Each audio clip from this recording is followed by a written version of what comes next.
Bonjour à tous, aujourd'hui nous allons parler d'un roman qui s'intitule Les raisins de la colère. C'est un roman de John Steinbeck, publié en 1939.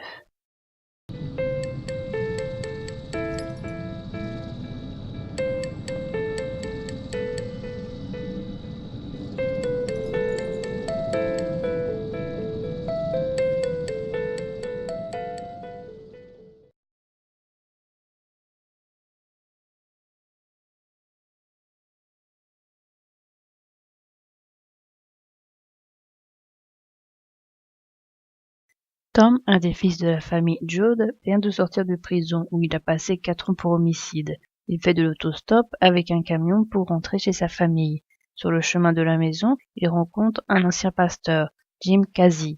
Ils vont tous deux à la maison familiale et ils n'y voient personne. Ils croisent le chemin d'un tracteur qui arrive pour arracher les champs et n'en faire plus qu'un. Le conducteur est un ancien métayer. Il en a assez de sa misère, il fait ça pour gagner plus d'argent, même si plusieurs familles sont ruinées sans leurs terres. Le conducteur du tracteur leur dit que l'important est de gagner 3 $ par jour, la somme que lui donne son patron, et de ne pas faire attention aux autres. Il raconte que s'il accroche une maison avec son tracteur, il peut encore gagner plus d'argent. Jim et Tom apprennent d'un type que la famille Joad se trouve chez l'oncle John. À cause de mauvaises récoltes, notamment à cause de la tempête de sable, les métayers se sont endettés, et pour payer leurs dettes, ils sont obligés de donner leur ferme à la banque. Ils les retrouvent dans le lieu-dit, et ils apprennent que la famille veut partir en Californie car ils ont vu des prospectus leur permettant du travail là-bas et des hauts salaires. Les membres de la famille ont vendu leurs affaires et ils ont un peu d'argent. Ils se sont fait 200 $ et ils ont payé le camion 75 $. Les membres de la famille vendent leurs affaires, mais personne n'en veut et ceux qui achètent le font à très bas prix.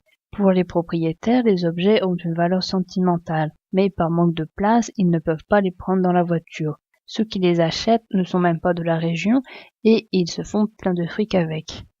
La famille Joad part et elle se retrouve sur la nationale 66, comme plein d'autres gens. Sur la route, ils rencontrent les Wilson. Ils font un bout de chemin ensemble. Le grand-père tombe malade et meurt d'un coup de sang. Ils décident de l'enterrer eux-mêmes, car sinon des personnes vont leur demander de l'argent pour l'enterrer. La voiture de Wilson tombe en panne. Tom et Casey décident de rester sur place pour réparer la voiture, tandis que le couple et le reste de la famille vont dans le camion pour aller plus vite en Californie. Ils réparent rapidement la voiture et rejoignent leur famille. Le propriétaire du terrain sur lequel ils sont leur demande de payer pour pouvoir dormir par terre. La famille a déjà payé, mais ils sont obligés de repayer car il y a une seconde voiture. Sur la route, quelqu'un leur apprend que les autochtones les traitent d'Oki, ce qui signifie que pour eux, ils sont plus bas que terre. Cette personne leur dit également la vérité sur ce qui les attend. Il n'y a pas beaucoup de travail, il faudra qu'ils en cherchent tout le temps, ils seront mal payés et mal vus des gens qui résident cette région. Juste après, Noah, un des fils Joad, décide de ne plus suivre sa famille, mais de vivre tout seul près de la rivière. Ils installent leur tente sur un terrain, mais un homme rentre dedans. C'est un policier qui les traite d'Oki. Il leur dit que s'ils les voient encore là demain, il les embarque. Ils n'ont pas d'autre choix que de partir. La famille se sépare des Wilson. Le camion arrive à passer la Californie. La mère apprend aux autres que depuis hier soir, la grand-mère est morte et qu'elle s'est sentie obligée de rester à côté d'un cadavre dans la voiture. Elle n'a pas voulu le dire au reste des personnes car elle voulait qu'ils passent le plus vite possible la frontière de la Californie. La famille atterrit dans un camp. Ils apprennent qu'il n'y a pas beaucoup de travail sur place. La famille rencontre Floyd, qui leur dit la vérité sur les conditions de travail et de logement. Tom et Floyd, parmi d'autres personnes du camp, rencontrent un entrepreneur qui vient leur annoncer qu'il recherche des gens pour travailler. Floyd demande des précisions sur le travail, mais l'entrepreneur refuse de les lui donner. Floyd voit le mauvais coup. L'entrepreneur appelle un shérif avec lequel il est venu. Il veut embarquer Floyd. Au moment de se faire embarquer, Floyd et Tom ne se laissent pas faire. Ils se battent et le shérif est esquinté. Casey vient voir Tom. Il lui dit de s'enfuir car il y a ses empreintes digitales sur le revolver. Si la police le reprend, elle l'enverra de nouveau en prison. Casey se dénonce à sa place. À cause de la bagarre, ils sont de nouveau obligés de partir. Sur la route, ils rencontrent quelqu'un qui leur dit qu'ils ne veulent pas d'Okies chez eux. Il leur demande de faire demi-tour. Ils acceptent à contre-cœur. Les propriétaires terriens abusent des migrants. Ils baissent sans cesse leur prix de main-d'œuvre, et les gens acceptent car ils ont faim.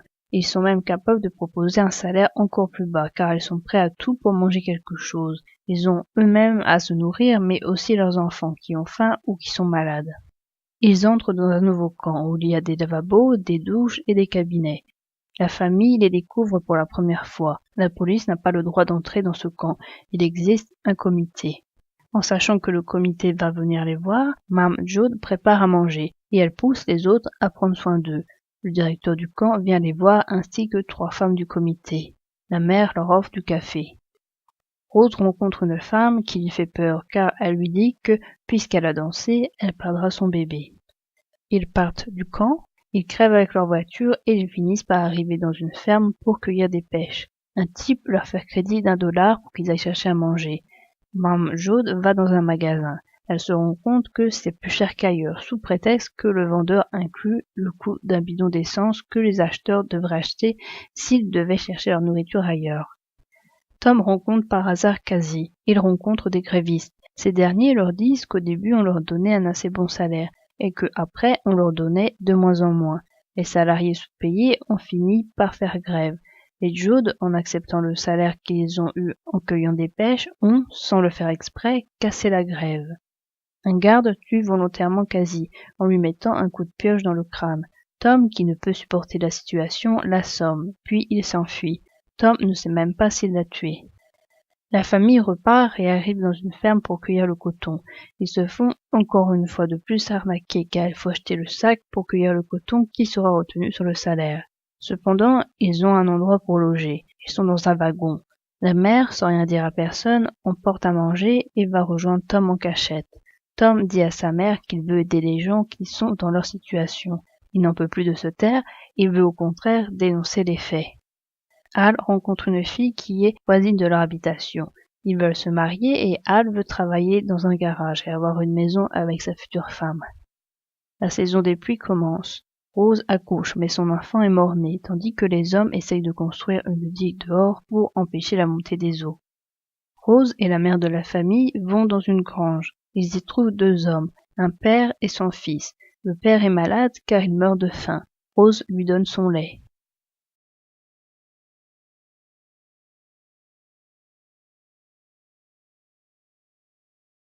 Il existe 3 sortes de chapitres différents. Il y a des chapitres qui se concentrent sur les Jode, il y a des chapitres qui donnent une vue d'ensemble de l'histoire de tous les Hawkeyes, et il y a des chapitres qui montrent comment les Hawkeyes et la famille Jode sont vus de la part de ceux qui habitent l'État, et ils sont souvent mal vus. Les Jode sont 12 au départ, si on ne compte pas le pasteur. Seuls 6 resteront ensemble, car les autres vont soit mourir, soit décider de vivre une autre vie. Le voyage fait exploser la famille. Le grand-père meurt, la grand-mère meurt, un des frères s'arrête au Colorado, le mari de Sharon part, Tom est contraint de s'enfuir après ces bagarres, le pasteur est tué et Al se marie. Au total, on a 50% de la famille qui s'est volatilisée. Au moment de partir, il faut qu'ils quittent leur terre, qu'ils quittent leur objet alors qu'ils sont là depuis longtemps. Il faut qu'ils quittent leur histoire pour aller vers un futur incertain. Finalement, ils arrivent sur une terre où il n'y a pas de travail, où les conditions de vie sont déplorables, où ils sont mal accueillis, où ils sont haïs par les autochtones. On a vraiment 2 camps qui se dessinent. D'un côté, on a les banques, les propriétaires, enfin, tous ceux qui ont quelque chose à eux, comme une maison, un terrain, un magasin ou des voitures à vendre. De l'autre côté, on a tous les autres individus. Dans le premier camp, on remarque qu'ils sont tous malhonnêtes, ils profitent du malheur des gens pour se faire du fric sur leur dos, ils sont persuadés d'être dans leur bon droit, ils n'hésitent pas à sacrifier les autres pour un peu plus de salaire, ils mentent, rien que par exemple par des prospectus mensongers sur le travail, et ils utilisent souvent les forces de l'ordre. Dans le deuxième clan, on a des individus qui sont honnêtes, ils ne profitent de personne, ils se font toujours avoir, ils sont persuadés d'être aussi dans leur bon droit, il y a une véritable solidarité entre eux, ils ne mentent jamais et ils n'ont personne pour les défendre. D'un côté, on a ceux qui n'ont pas beaucoup et de l'autre, on a ceux qui ont et qui veulent toujours plus. Les Jode ne se plaignent jamais et pourtant, ils n'ont franchement pas grand-chose. Ils manquent souvent des biens les plus élémentaires, de quoi se laver, de quoi s'habiller, de quoi se nourrir. Cependant, les Jode ne volent jamais. Ils croient toujours que ce que disent les autres est vrai. Ils croient les prospectus sur le travail. Pour eux, puisque les gens le disent, forcément, c'est vrai. Les Jodes sont vus de manière un peu excentrique, surtout avec leur voiture qui a été réaménagée. Mais les gens ne se rendent pas compte qu'ils font comme ils le peuvent, que ce n'est pas leur choix de mener cette vie, et que si on leur donnait une autre vie, ils l'accepteraient sans rechigner. Les Jodes n'ont aucun droit. Ils n'ont pas le droit de rester sur leur terre, ils n'ont pas le droit d'arriver quelque part d'autre, ils n'ont même pas le droit d'enterrer les gens. Tout est à payer, même le fait d'enterrer un proche est à payer. Ils n'ont pas le droit non plus de faire leur deuil. Le pire, c'est que la famille Jode n'a personne à qui s'en prendre, car tout cela est dirigé par quelqu'un d'intouchable, voire même quelqu'un qui n'existe pas. C'est seulement quelqu'un qui est au-dessus de tous les autres. La famille ne peut pas s'en prendre aux commerçants ou aux ouvriers, car ce n'est pas eux qui prennent les décisions. Ils ne font que les appliquer. Ils ne peuvent pas aussi s'en prendre à leur chef, puisque eux-mêmes reçoivent leur ordre à donner de quelqu'un qui est au-dessus d'eux, etc., etc. Les Jodes reçoivent toujours moins d'argent qu'ils le devraient, par exemple quand ils vendent leurs affaires ou quand ils se font payer leur salaire. Par contre, ils paient toujours plus que ce qu'ils devraient. La voiture qu'ils ont achetée ne coûtait pas si cher et les aliments sont aussi bien au-dessus des prix normaux. Ils payent 2 fois aussi pour coucher par terre. Il y a 2 personnages que je préfère. Tout d'abord, il y a la mère. C'est la figure forte de la famille. On a même l'impression que c'est la charpente de toute la maison. Elle ne se plaint jamais.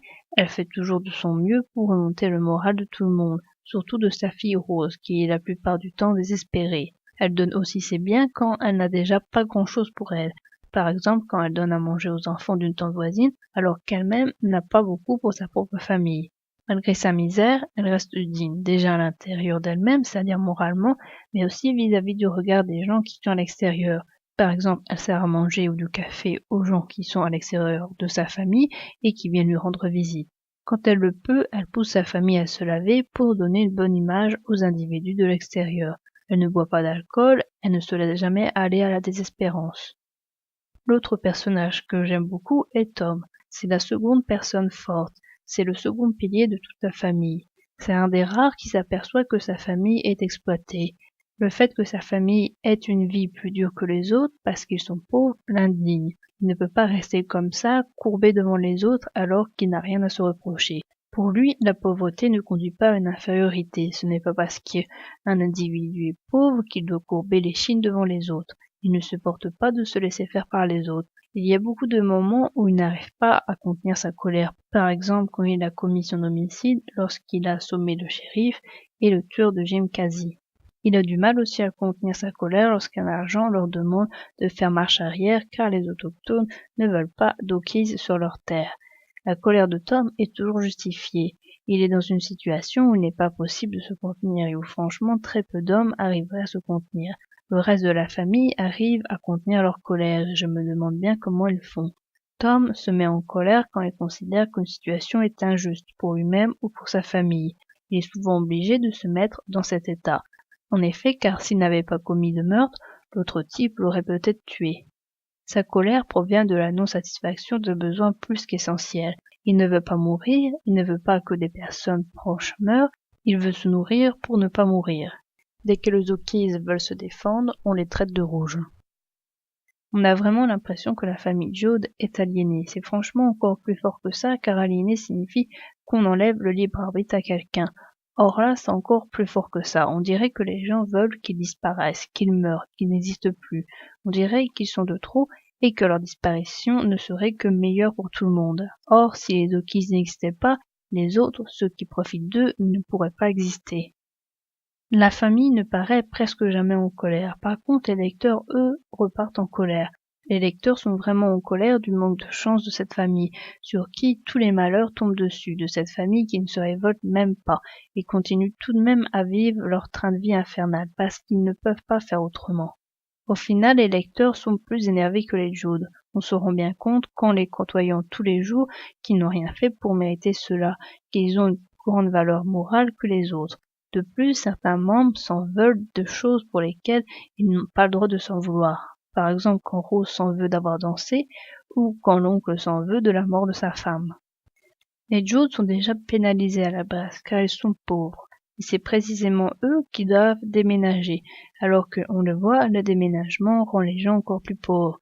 Ils n'ont plus de maison, plus de terrain, le peu de biens qu'ils ont, ils sont obligés de le vendre à bas prix, ils sont obligés d'acheter une voiture avec le peu d'argent qu'ils ont. Ils ont des frais qui viennent se greffer en supplément, ce qui les rend, encore une fois, encore plus pauvres, comme quand ils doivent payer pour pouvoir dormir par terre. Ils ne se font pas payer le prix des salaires qu'ils devraient avoir, car justement, ils sont pauvres, et en étant pauvres, ils n'ont pas de pouvoir de négociation. Déjà parce qu'ils partent au plus pressé, c'est-à-dire manger, et deuxièmement parce qu'on ne les entend pas.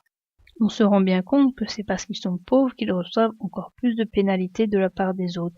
S'ils étaient à un niveau juste au-dessus, ils pourraient maintenir leur niveau de richesse de manière constante, ou même accumuler.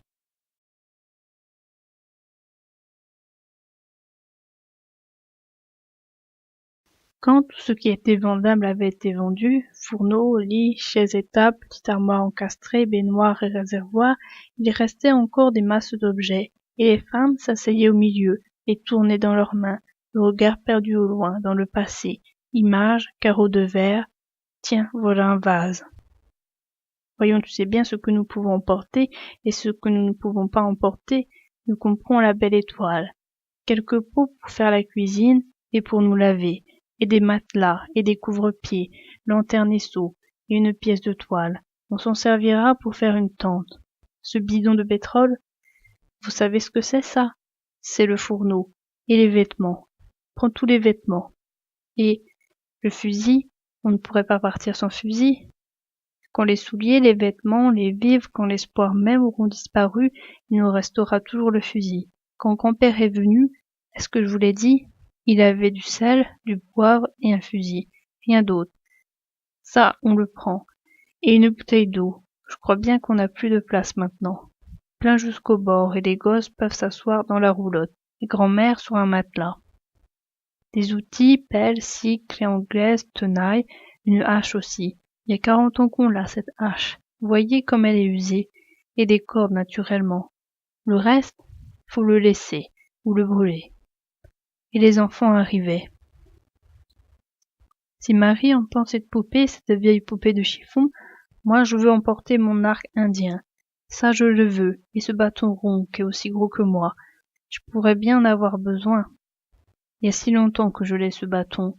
Un mois, ou un an peut-être bien. Faut que je l'emporte. Et la Californie, à quoi ça ressemble?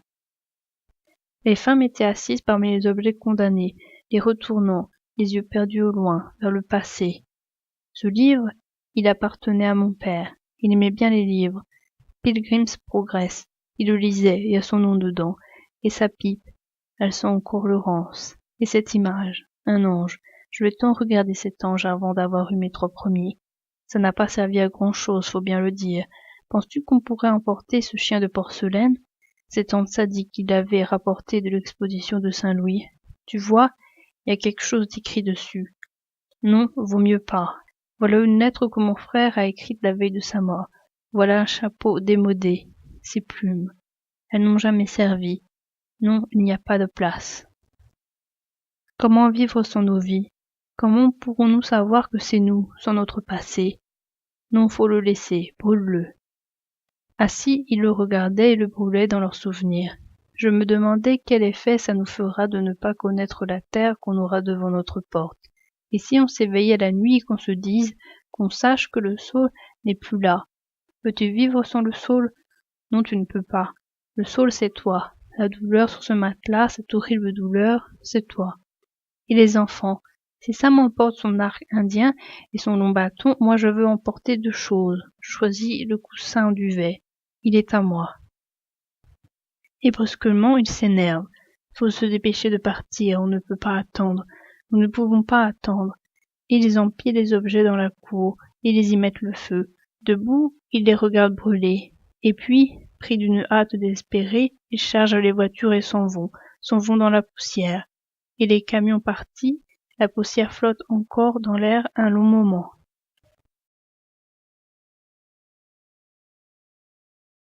Dans les villes, aux abords des villes, dans les champs, dans les terrains vagues, les dépôts d'auto d'occasion, les dépôts d'épaves, les garages aux annonces alléchantes, voiture d'occasion, belles occasions, transport à bon marché, 3 roulottes Ford 27, bon état, voiture vérifiée, voiture garantie, TSF gratuite, voiture avec 300 litres d'essence gratuite, entrée, rendez-vous compte, voiture d'occasion, pas de frais supplémentaires.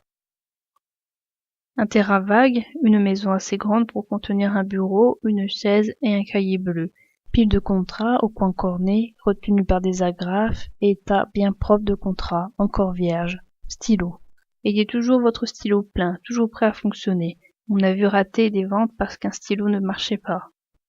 Ces salauds là-bas n'achètent rien. Ils vont d'un dépôt à l'autre, des badauds, passent tout leur temps à regarder. Ils ne veulent pas acheter de voiture et ils vous font perdre votre temps. Ils s'en foutent pas mal de votre temps.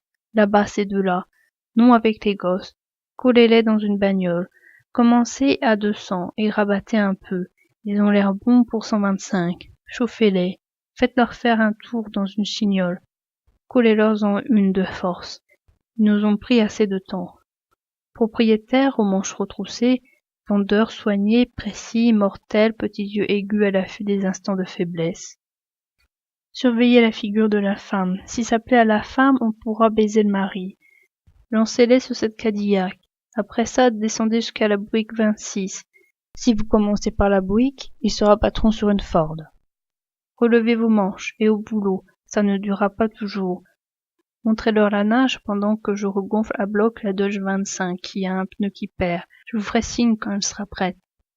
Ce que vous voulez, c'est un moyen de transport, pas vrai? Les bobards, ça ne prend pas avec vous. Évidemment, les coussins sont usés, mais ce n'est pas les coussins qui font tourner les roues. Voiture alignée, radiateur pointant en avant, radiateur rouillé, pneus à plat, serrés les unes contre les autres. Vous voulez monter et essayer celle-là? Mais certainement, c'est très facile, je vais la sortir de la file. Créez-leur des obligations, arrangez-vous pour qu'ils vous prennent votre temps. Ne leur laissez jamais oublier qu'ils vous prennent votre temps. Les gens sont gentils en général, ils n'aiment pas vous déranger. Arrangez-vous pour qu'ils vous dérangent, et après ça, collez-leur la bagnole dans les pattes. Alignement de voitures, antique Ford, haute sur pattes, minable, roues grinçantes, bandage usé, Buick Nash de Soto. Parfaitement, monsieur, une Dodge 22, et une sacrée voiture, je vous prie de croire. Dodge n'a jamais fait mieux, increvable, basse compression. La haute compression, ça donne du nerf pendant quelque temps, mais il n'y a pas de métal qui tienne le coup à la longue. Plymouth, Rockne, Star. Nom de Dieu, d'où sort cette personne? De l'Arche de Noé? Et une Chalmers et une Chandler. Il y a des années qu'on n'en fait plus. C'est pas des autos que nous vendons, c'est de la ferraille. Faudrait tout de même dégoter quelques tacos. Je ne veux rien au-dessus de 25 ou 30 $. On revend ça 50, 75 $. Ça fait un joli bénéfice. Bon Dieu, quoi, qu'est-ce que ça laisse comme commission, une voiture neuve? Trouvez-moi des clous. Ça part aussi vite que ça arrive, rien au-dessus de 250. Jim, attrape-moi ce bougre-là sur le trottoir. Il ne serait pas foutu de reconnaître son cul d'un trou dans la terre.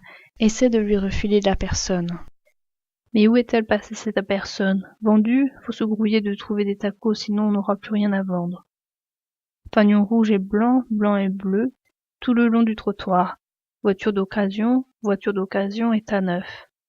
L'occasion du jour, sur l'estrade. Jamais à vendre, mais ça attire les gens. S'il nous fallait la bazarder à ce prix-là, cette occasion, on ne ferait pas un rond dessus. Dites-leur qu'on vient de la vendre. Enlève les accus avant de la livrer, et colle-lui l'autre batterie qui est morte. Merde alors, qu'est-ce qu'ils voudraient qu'on leur donne pour leurs 4 sous? Retroussez vos manches, et en avant.